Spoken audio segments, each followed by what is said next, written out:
ኢንፎርማል እና ፎርማል እንግሊዝኛ ኢንፎርማል ማለት እርስ በርሳችን ወይም ከጓደኞቻችን ጋር ኢንፎርማሊ የምናወራቸው ብዙም አጋባቸውን ያልደበቁ ንግግሮች ማለት ነው ወይም በጣም አድቫንስድ ያልሆኑ ቋንቋዎች ማለት ነው። ፎርማል ከሆነ ግን ሚዲያ ላይ እንዲሁም ፎርማል የሆኑ ንግግሮች ላይ ወይም ስብሰባዎች ላይ የምናወራቸው የምንጠቀማቸው እንደማለት ነው። እና ፎርማል ዌዩ የተሻለና በጣም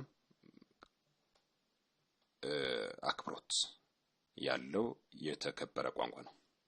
I'm thinking ከማለት I'm considering I'm sorry ከማለት my apologies show me ከማለት ምሳሌ አሳየኝ ማለት demonstrate እንላለን።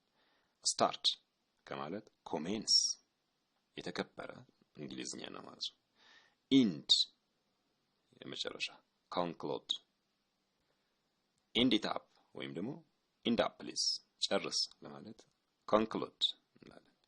buy purchase ask request tell ከማለት inform tell him inform him ማለት ይሻላል። help ከማለት assist get it ከማለት receive ተቀበል check verify እስኪ አረጋግጠው ቼክ አድርገው እስኪ ከምንል verify it but ከምንል however need I need when it needs ከምንል require leave depart go up increase go down decrease think about consider ትርጉማቸው አንድ ነው የቃላት ለውጥ ነው እንጂ ማለት ነው።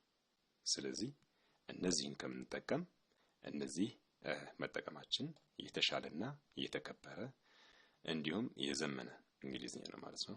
Thank you very much.